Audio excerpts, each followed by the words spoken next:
Hello, everyone. My name is Madeline, and I will be presenting on 53 years of Title IX. How did it affect the sporting world then and now? For some historical context, Title IX was signed by President Richard Nixon in 1972.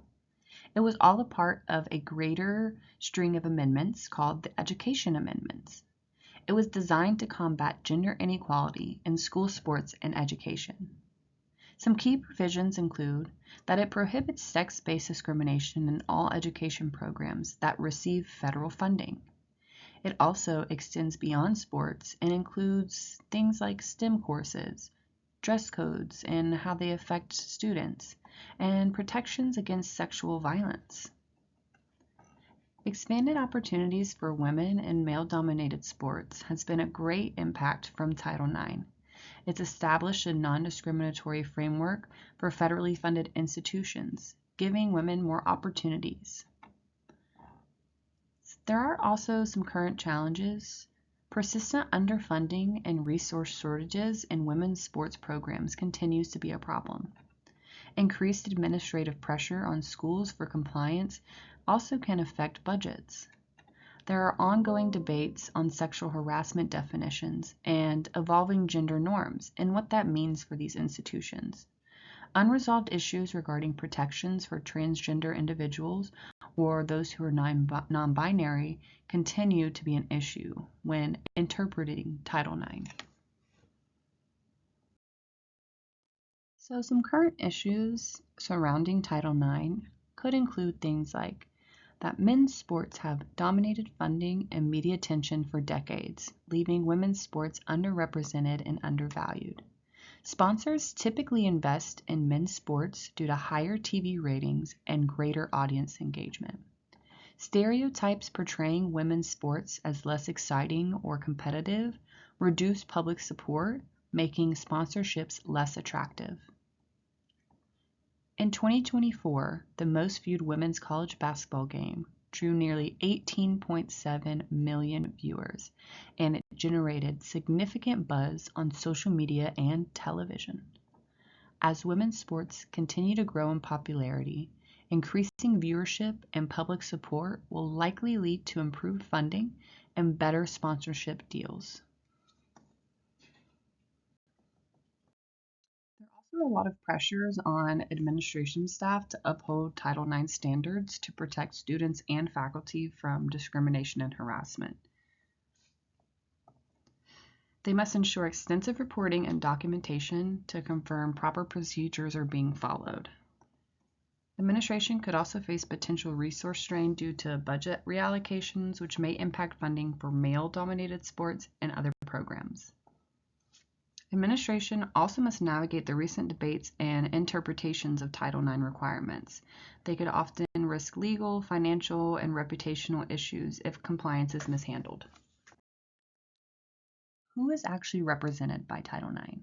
Where does this leave trans or non-binary students, and how does it protect them? There has been some historical ambiguity.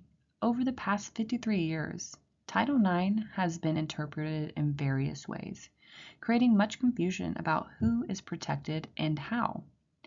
Different schools and universities define sexual harassment differently. This often can lead to misrepresentation and inconsistent justice for victims. Some critics argue that some cases offer excessive protection for victims and often misclassify normal interactions due to ambiguous definitions. Rapid societal changes in gender norms leave many transgender and non-binary students in limbo regarding Title IX protections. It is the responsibility of educational institutions to update and clarify Title IX standards to reflect modern society and ensure fair protection for all students.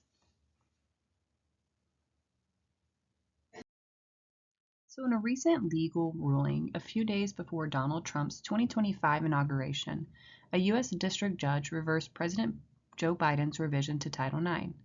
The revision aimed to clarify protections for LGBTQ+ students, addressing previously ambiguous rights.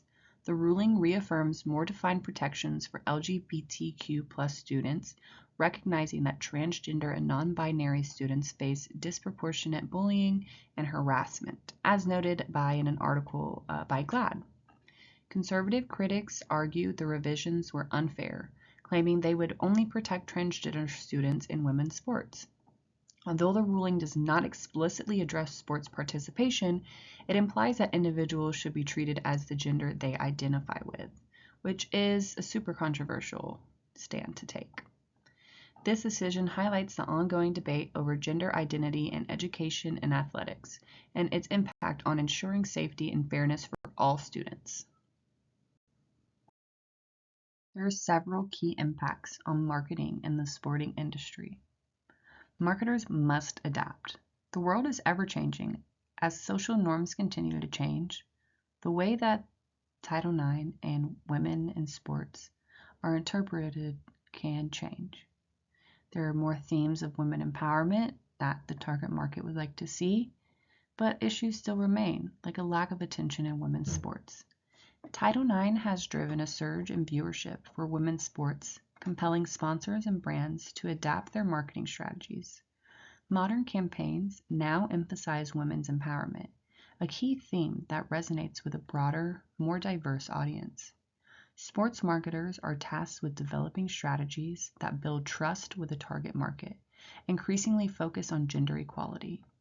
Despite growing interest, women's sports still receive less media exposure, posing challenges for promoting gender inequality.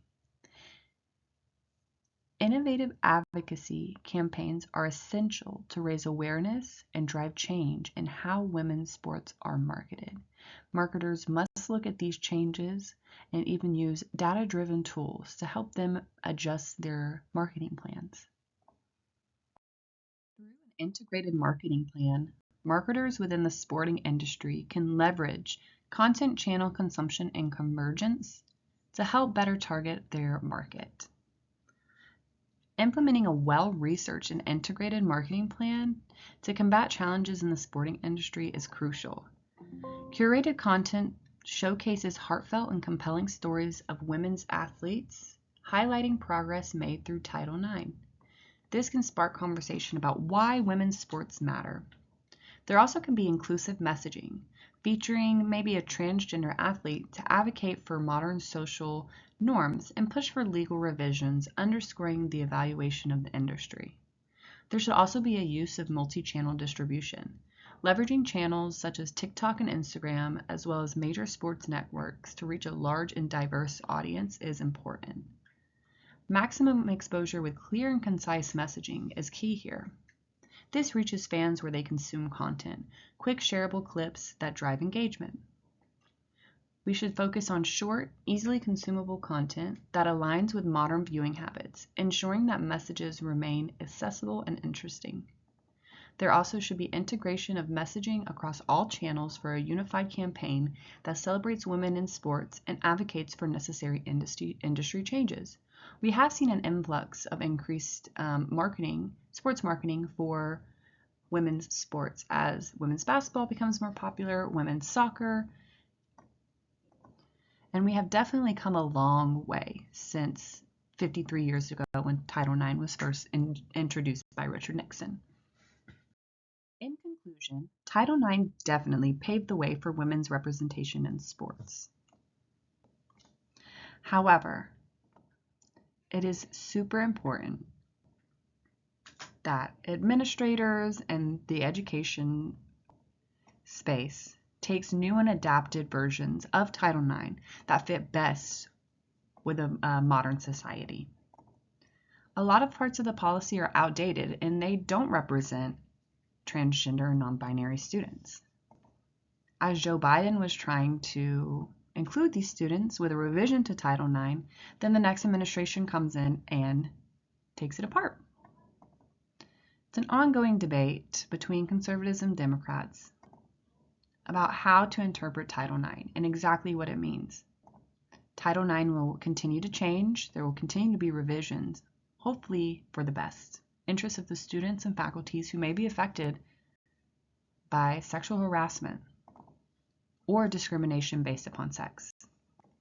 Thank you so much for watching my presentation, and I hope you can answer the question.